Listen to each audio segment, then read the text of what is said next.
Oke, sebelum saya lanjut, ada yang tahu apa itu ulcer?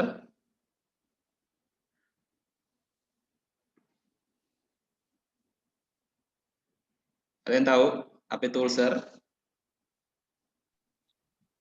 Kelainan pada mukosa mulut yang dapat dialami oleh setiap orang. Ya, apalagi?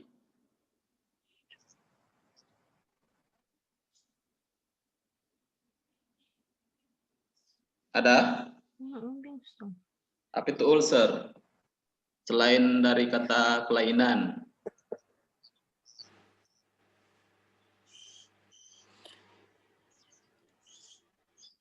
Oke, ulcer ini sama dengan lesi. Pernah dengar kata lesi? Ada yang pernah mendengar kata lesi? Belum, Pak. Belum, Pak. Jadi ulcer, lesi itu sama dengan luka atau gangguan itu biasanya terjadi di daerah gastris atau daerah lambung. Itu biasa orang sebut dengan biasanya orang sakit MAH, bahwa berarti ada ulcer di situ atau lesi atau luka di dalam lambungnya. Nah, ulcer itu biasanya terjadi kalau misalnya dia sudah terjadi luka, itu biasanya sudah mengarah ke gastrik yang sedikit lebih parah, sampai dia mengakibatkan gastrik yang kronik atau luka yang parah. Jadi susah untuk kita mau pulihkan seperti keadaan normalnya. Kalau misalnya dia sudah memang sampai ke ulcer yang parah. Gitu. Nah, di sini ada beberapa outline-nya yang perlu kita bahas sedikit, tapi di sini hanya sedikit yang kita bahas karena kan memang kita fokusnya ke bagian interaksinya. Tapi sebelum kita masuk ke interaksinya, sedikit saya akan bahas tentang patogenesisnya, kemudian terapi, etiologinya juga, sehingga nanti pada saat interaksinya kita akan lebih fokusnya ke situ. Biar tahu apa-apa semua terapi-terapi yang digunakan untuk ulcer pada lambung atau pada gastris. Nah, ini fisiologi lambung. Ya, kalian kan sudah tahu ya bagaimana lambung itu yang bekerja ya pada saat apapun yang masuk di dalam lambung itu akan semua akan dicerna. Nah, dicernanya itu melalui bantuan enzim pepsin dan renin. Nah, ini disertai juga dengan asam lambung HCl. HCl. Ada yang tahu pH lambung berapa?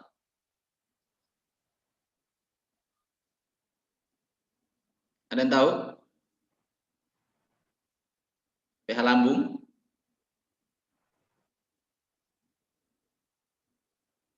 Berapa pH lambung? Christopher, berapa pH lambung Christopher? 6,7 Ada? 6,7, Pak. 6,7, Pak. Sampai pH lambung, pH 7,0. lambung. pH lambung. 1,0, Pak. 1,0. Sampai Ya. 2,0. Itu kalau 1,0 sampai berapa tadi? 2,0. 2,0. Nah, itu sifatnya apa itu? Asam. Asam? Asam apa? Ya. Asam lambung. Asam apa? Kalau pH-nya di kisaran itu yang kalian sebutkan tadi.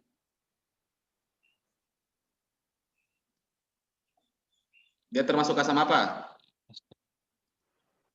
Asam ku? Asam ku? Kuat. Ya, asam kuat. Asam kuat. Jadi kisaran dia kalau misalnya di kisaran 1 sampai 3 itu dia termasuk asam kuat karena lambungnya kita memang sifatnya asam. Karena ada HCl-nya di situ yang masuk tergolong asam kuat. Nah, pada orang sehat terdapat suatu keseimbangan antara enzim dan asam lambung dengan daya tahan mukosa lambung atau pada bagian dindingnya, yaitu merupakan lapisan lendir pada lambung. Itu yang dibilang namanya mukosa. Lendir itu yang dibilang namanya mukosa. Artinya di sini enzim dan asam lambung tidak menimbulkan gangguan pada lapisan mukosa lambung tadi.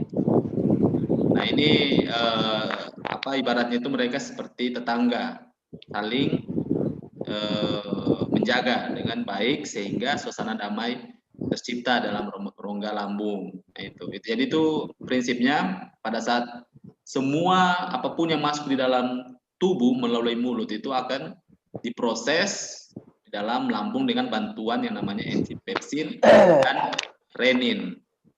Nah ini juga disertai dengan sekresi asam lambung yang tidak terlalu banyak sekresinya. Nah di sini ada beberapa hormon yang dilepaskan pada saat proses pencernaan di lambung. Nah, itu asetilkolin, hormon asetilkolin, kemudian gastrin, kemudian histamin, kemudian somatostatin. Nah di sini ada dia punya mekanismenya, tapi mekanismenya ini nanti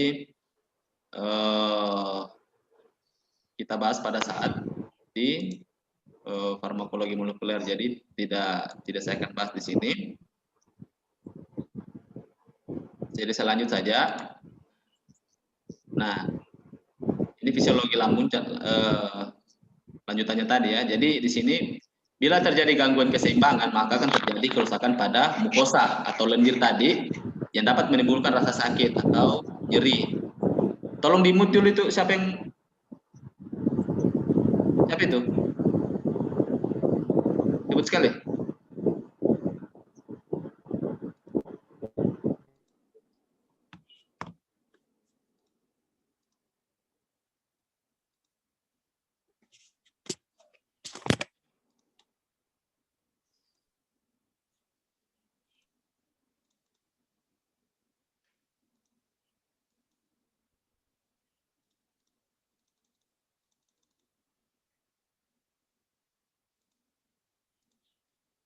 Oke, saya lanjut. Jadi bila gangguan ini terjadi secara terus-menerus atau berkelanjutan, maka terjadi luka atau lesi tadi atau ulcer pada lapisan mukosa lambung atau lapisan lendir di bagian dinding lambung. Nah, kemudian rasa nyeri ini disebabkan oleh rangsangan asam lambung yang terlalu berlebihan ya, yang hasil yang dikeluarkan secara berlebihan terhadap lapisan mukosa lambung sehingga ujung-ujung syaraf yang ada lebih peka terhadap rasa nyerinya yang tadi yang timbul. Kemudian rasa nyeri ini biasanya dirasakan di daerah ulu hati. Makanya biasanya kalau orang ada riwayat MAH atau pada saat kena MAH itu biasanya nyerinya itu pada saat di ulu hati. Dan itu memang susah untuk kita mau tahan. Dan terasa jelas sehingga bisa ditunjukkan dengan pasti lokasinya di ulu hati. Kemudian kadang nyeri ini juga dirasakan di dinding dada depan atau biasa juga di bagian punggung. Nah, kemudian nyeri ini selain nyeri, rangsangan asam lambung juga tadi mengakibatkan munculnya rasa mual. Nah, nyeri ini akan terasa saat lambung kita kosong. Tuh.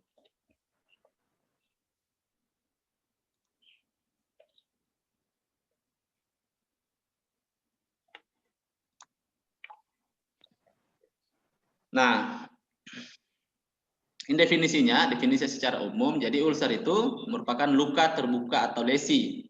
Nah, ini biasanya ditemukan pada kulit daerah membran mukosa tubuh. Nah, ini yang definisi secara umum. Kemudian, proses iritasi dan inflamasinya itu terjadi kerusakan jaringan pada mukosa di saluran cerna yang meluas sampai submukosa atau lebih dalam hingga bagian muskularis mukosa. Jadi ini yang dibilang namanya lesi. Ini. Tahu ini. Jadi ada tukak duodenum pada bagian usus, ada juga pada bagian lambung. Duodenum ini apa? Usus apa ini? Ada yang tahu duodenum usus apa?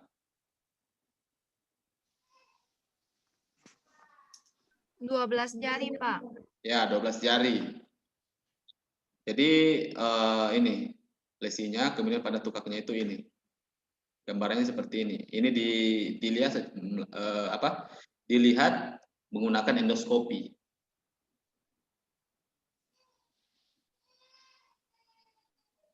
Nah, ini epidemiologinya. Ini membahas tentang penyebarannya. Jadi kita tidak perlu bahas ini. Selanjut saja. Nah, di sini manifestasi klinis pada saat seseorang itu menderita lesi, ini seringkali terdiagnosa pada usia dewasa 30-45 tahun hingga parubaya.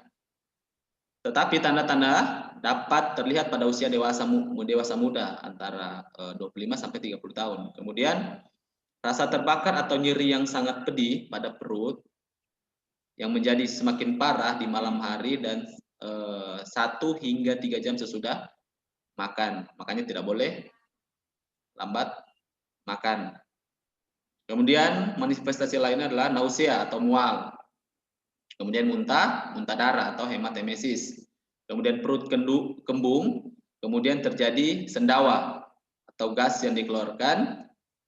Kemudian terjadi penurunan berat badan, kemudian feses berdarah dan lain-lain. Nah, ini manifestasi klinis yang timbul pada saat lambungnya kita itu terjadi lesi atau ulcer.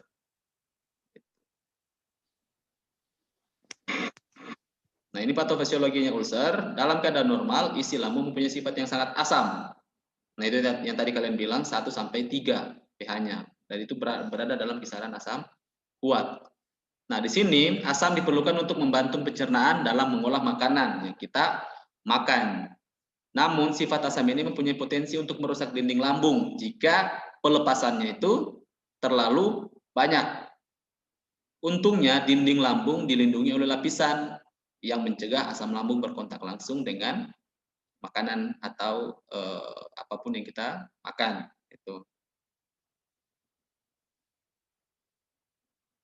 Nah, etiologinya pada beberapa keadaan lapisan pelindung tersebut dapat mengalami kerusakan. Nah, ini beberapa diantaranya itu adalah penggunaan pereda nyeri. Nah, ini efek-efek samping utama dari pengobatan menggunakan NSAID atau obat-obat analgesik.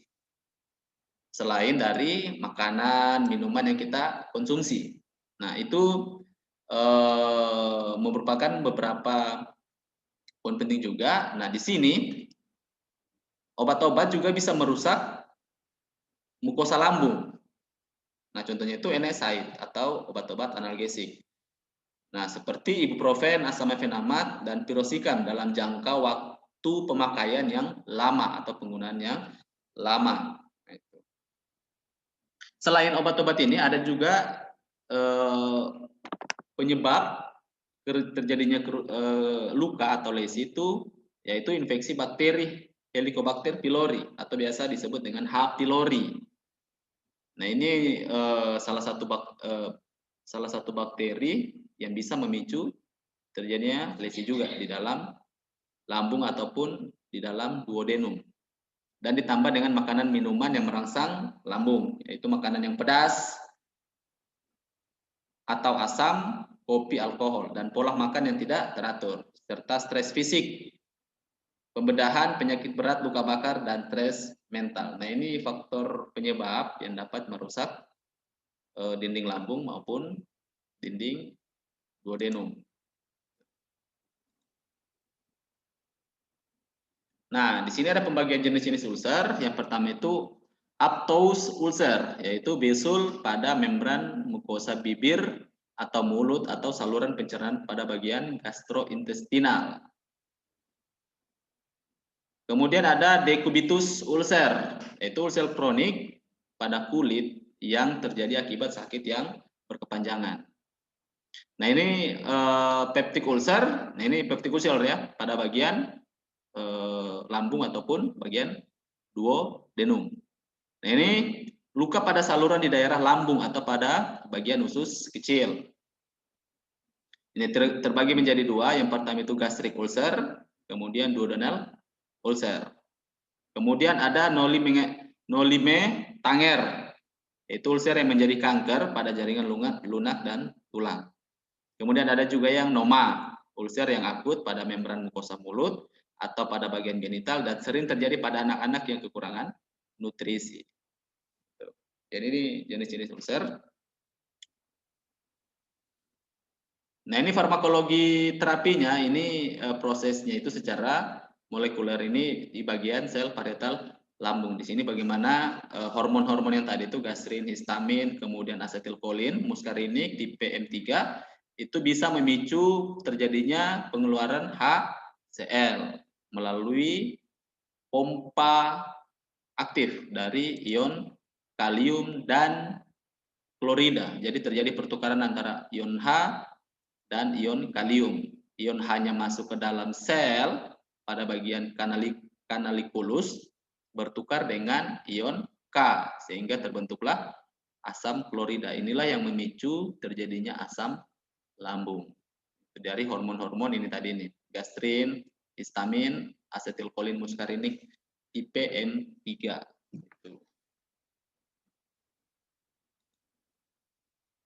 Nah, ini patogenesisnya.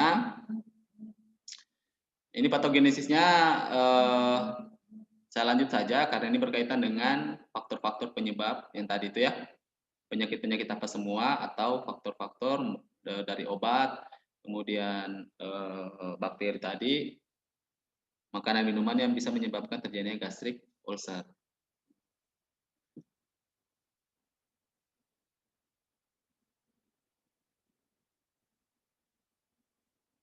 Nah, kita masuk ke H. pylori. Jadi peranannya infeksi H. pylori tadi ini dalam patogenesis peptic ulcer, mekanismenya itu H. pylori itu mensekresikan enzim urease yang menghasilkan amonia.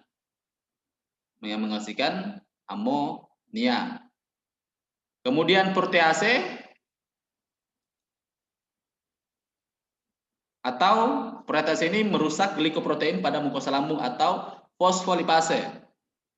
Jadi ada urease, protease dan fosfolipase yang disekresikan oleh bakteri H. pylori. Nah, selanjutnya lipopolisakarida bakteri tersebut tadi H. pylori menarik sel inflamatori ke mukosa atau sel yang bisa menyebabkan terjadinya inflamasi. Kemudian neutrofil tadi melepaskan mieloperoksida. Kemudian faktor pengaktif platelet bakteri merangsang pengumpulan trombosit di kapiler permukaan. Nah, ini prosesnya sudah untuk terjadinya inflamasi yang tadi.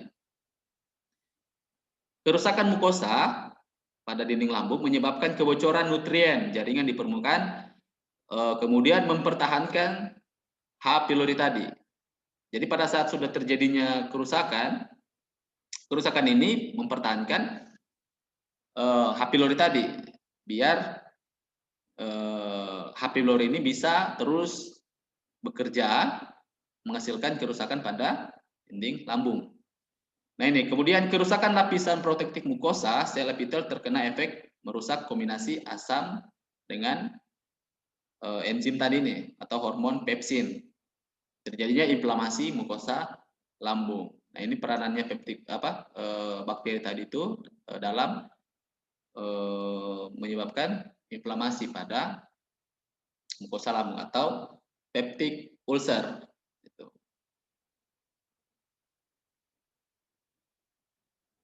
Nah, ini lanjutannya. Jadi mukosa yang meradang kronis menjadi lebih peka terhadap cedera karena pepsin asam dan lebih mudah terkena ulcer. Ulcer terbentuk pada tempat inflamasi kronis. Contohnya itu pada bagian antrum di lambung, kemudian sambungan mukosa antrum dan fundus. Ini pada bagian lambung ya, pada bagian lambung antrum dan fundus. Kemudian pangastritis. Saat terjadi gastritis yang berat, ulcer menjadi semakin meluas karena adanya migrasi proksimal.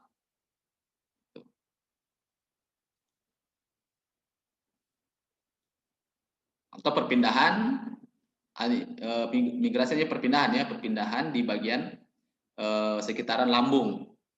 Itu. Jadi dia tidak di satu tempat itu, dia meluas berpindah ke bagian dinding lambung yang lain pada saat sudah terjadi gastritis yang parah. Nah, ini bisa menyebabkan terjadinya pendarahan pada bagian lambung.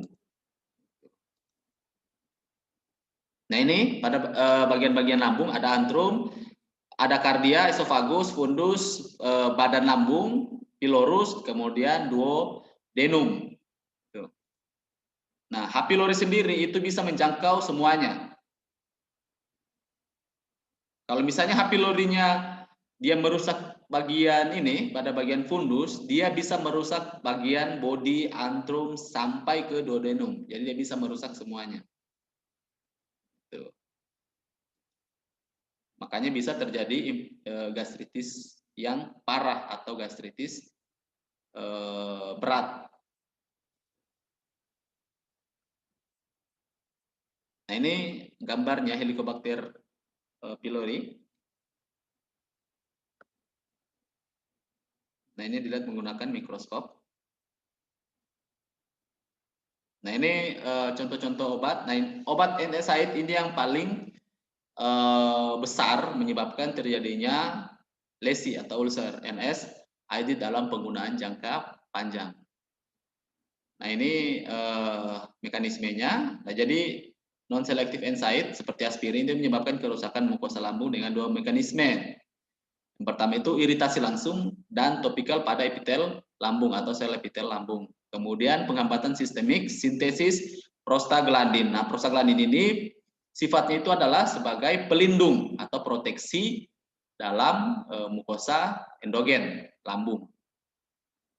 Tapi dihambat.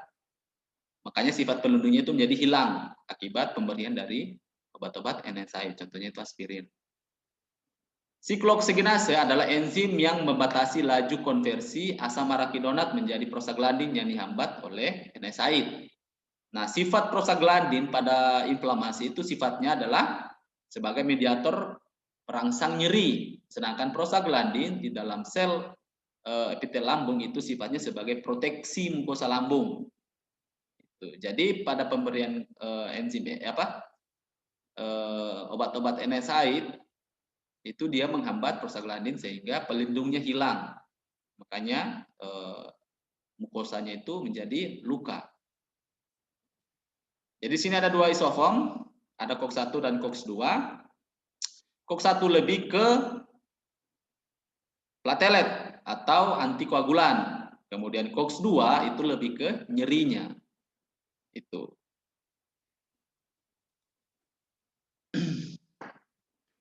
Nah, ini ada beberapa macam terapi ulcer, ada antasida, anti kembung atau antiplatulen, kemudian pompa proton inhibitor atau PPI, kemudian H2RA atau H2 blocker, kemudian obat sitoprotektif, obat antikolinergik, obat penguat motilitas, antibiotik, kemudian analog prostaglandin E1. Nah, ini ada berapa ini? Ada 9 macam terapi yang digunakan untuk ulcer atau peptic ulcer. Nah, ini antasida, jadi ini berkaitan dengan farmakologinya atau mekanismenya, jadi ini kita skip saja. Jadi ada contohnya itu aluminium, magnesium, kalsium karbonat, kemudian antiplatulen ada dimetilpolisilosan, kemudian antikolinerik ada pirenzepin dan phenytoin, kemudian ada PPI itu ada omeprazol, lansoprazol, rebeprazol, kemudian H2RA itu ada ranitidin, simetidin, dan teman-temannya. Kemudian ada obat sitoprotektif, ada sulfat, kemudian ada kompleks polialuminium, aluminium hidroksida ya. Kemudian obat penguat motilitas, ada metolpropamid, cisaprit, tonperidon, ada antibiotik, ada metronidazol, tetrasiklin, dan ciprofloxacin, kemudian analog prostaglandin, misoprostol. Nah, kita masuk ke interaksi obat ulcer. Oh ya, sebelum saya lanjut, nanti kalau misalnya Zoom-nya mati, nanti bisa join kembali ya. Soalnya ini Zoom-nya tidak bukan yang kampus, tapi yang personal.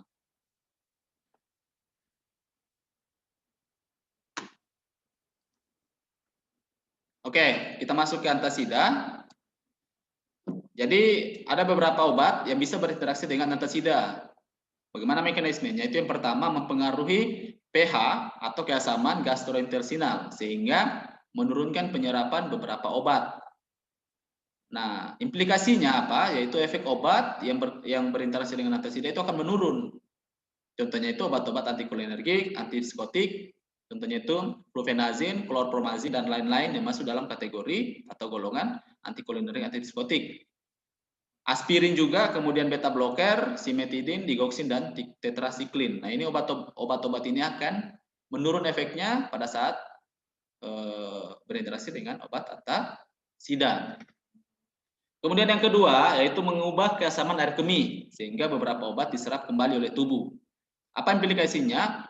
Obat tersebut yang berinteraksi dengan antasida itu akan meningkat karena dihambat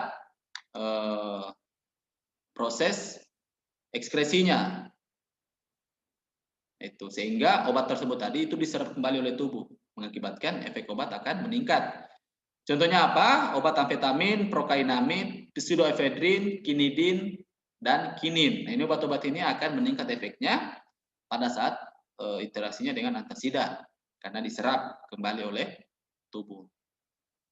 Kemudian yang ketiga yaitu mempengaruhi pH atau keasaman gastrointestinal dan berikatan dengan obat pada saluran gastrointestinal. Contohnya itu adalah zat besi atau Fe, kemudian vitamin B kompleks. Itu.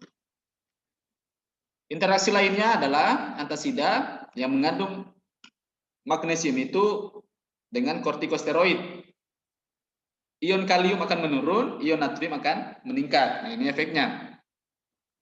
Kemudian antasida yang mengandung aluminium dengan isoniazid.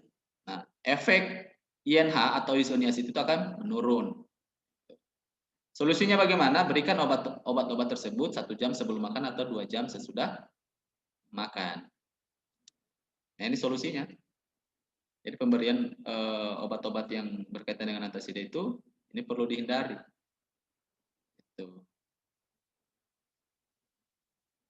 Nah, interaksi lain yang terjadi yaitu antasida berikatan berinteraksi dengan tetrasiklin.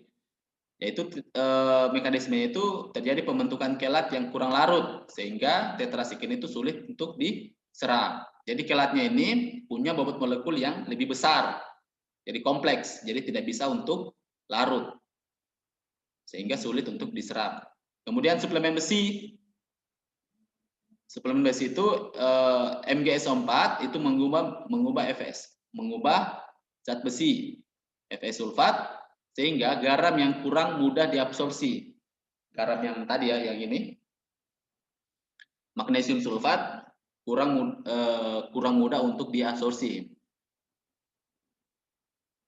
Kemudian karbonat dengan Fe zat besi, terjadi kompleks Fe yang kurang larut. Aluminium hidroksida akan mengendapkan besi. Kemudian warfarin dengan antikoagulan membentuk kelat yang mudah diserap sehingga efek dari warfarin akan meningkat. Kemudian interaksinya dengan digoxin, obat jantung, meningkatkan efek digoxin sehingga terjadi toksik pada efek digoxin.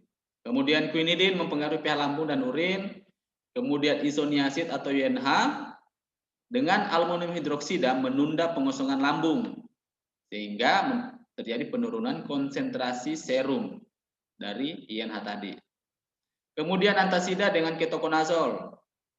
Nah, ini basa yang kurang larut menyebabkan diubah oleh asam lambung menjadi garam HCl yang larut. Kemudian antasida menghambat perubahan ini sehingga ketokonazol tidak bekerja optimal. Ini mekanisme-mekanisme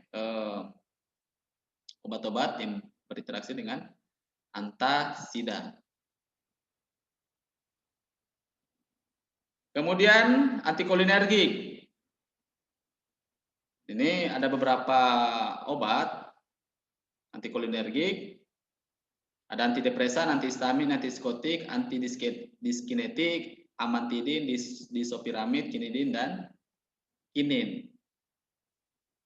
Nah, ini mekanismenya, obat-obat yang menghambat atau menginduksi sitokrom P450 dengan isoenzim CYP2D6 dalam hal ini yaitu antikolinergik itu mengakibatkan terganggunya metabolisme trisiklik dan konsentrasi plasmanya. Jadi konsentrasi plasmanya itu bisa meningkat, bisa juga turun. Kemudian implikasinya itu menimbulkan efek samping antikolinergik secara berlebihan. Kemudian dengan dioksin, mekanismenya efek dioksin ya seperti tadi ya, efek dioksin meningkat sehingga terjadi toksik. Kemudian dengan levodopa, implikasinya itu efek levodopa menurun. Nah,